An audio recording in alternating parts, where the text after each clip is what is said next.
Okay, in this tutorial, I'm going to cover Emulation Station, Desktop Edition, how to set up um, emulators, standalone emulators.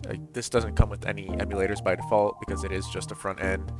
But I'll show how to also get this theme. This is the slideshow that's currently showing.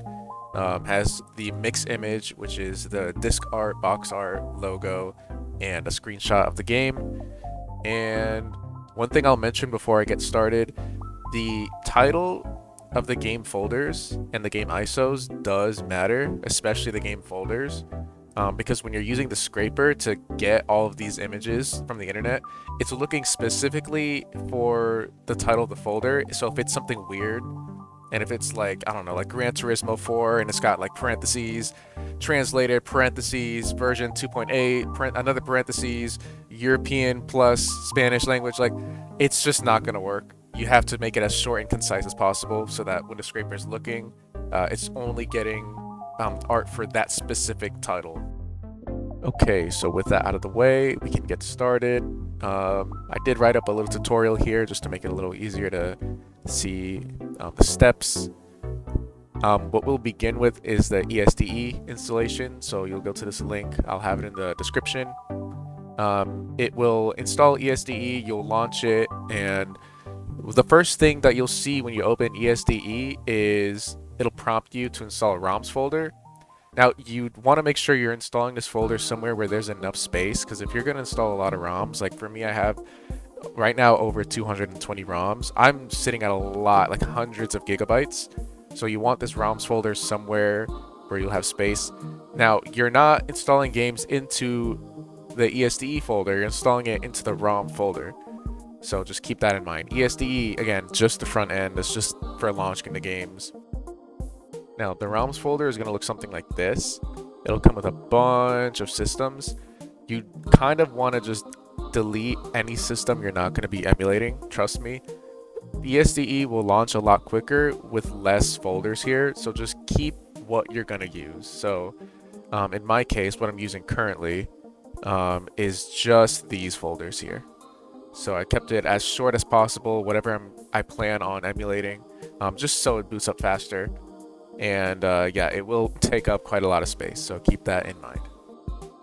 So now you can just close ESDE, and within the ESDE folder, in this case I have it in my music directory, you'll need to make an emulators folder. So it'll look something like this.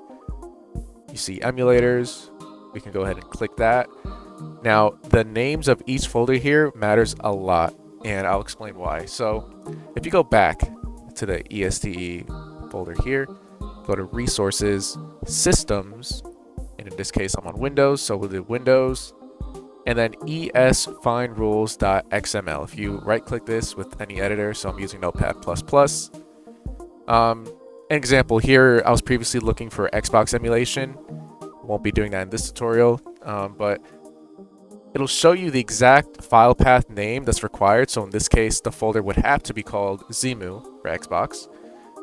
But if we're doing something like PS2, so we'll just do PS2, search for that, or rather PCSX2, the name of the emulator. We'll see that the file path needs to be exactly like this. Has to be called PCSX2-QT, and then the executable has to be called that as well. And so on that note, we'll install here PCSX2. We'll hit download. You could do the installer. I'm just going to do download for this tutorial here. So it'll download the zip. You open that up. And when you're extracting this, again, make sure the file path is not this. You see it's going to extract to this. Just make it PCSX2-QT. So then we'll go ahead and extract that.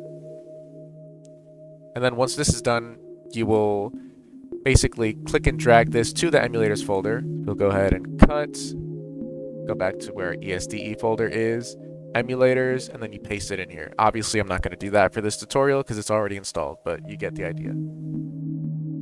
Now, something to note, if you have already used PCSX2 before, You don't have to reinstall the whole thing to make it work in ESDE. You could just simply take that folder where PCSX2 is installed and just drag it to the emulators folder and then rename accordingly just to match the file path names that's required. And actually, I will pull up a list just in case you're curious. This here, if I could zoom in, that'd be nice. But this is sort of the names for each console. Not all the consoles listed, but keep this in mind if you are installing anything for, like, example, DS. You want the folder to be exactly Melon DS. Now, this is for standalone emulators. If you're using something like RetroArch, you don't have to do any of this really, because RetroArch is also a front end like ESDE. So you would just be doing all of this within RetroArch. So RetroArch's version of this would be download cores. That's downloading emulators, really.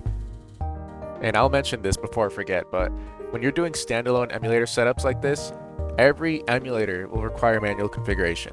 So it's not going to be something as simple as like how Tico emulator, if you're using that on the Nintendo Switch, you sort of just install the emulator and then all of the inputs will be configured automatically. That's not how it is here. With PCSX2, you will have to do it manually. So we'll go back to ESDE here, the emulators folder, PCSX2. Then we'll open this up. And when you're here, this is sort of where you'll be, and this applies for any emulator, but this is where you'll be configuring the controller, which I would recommend you do first, configure the controller. So back on ESDE, you want to open other settings in the menu, and then alternative emulators, and you'll navigate to PS2 and select PCSX2 standalone. So standalone just means it'll open up the executable for PCSX2.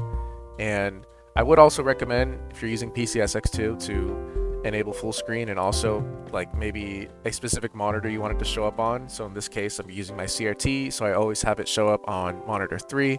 That's something you can edit within PCSX2 as well as within any emulator you're doing standalone. That's not something you'll edit in ESDE. Now, before you launch your games, you probably want the game art and all of that, so you'll open up the menu again and you'll hit Scraper.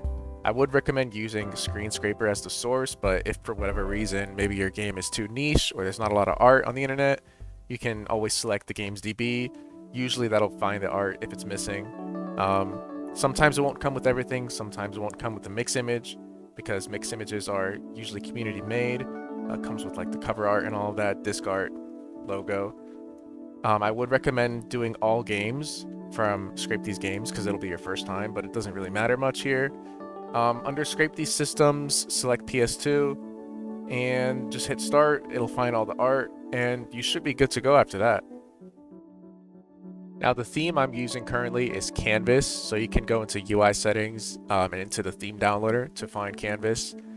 These are my variations here. I got the carousel, so carousel scrolling. Controller dark, so it shows each console's controller on the dark black square.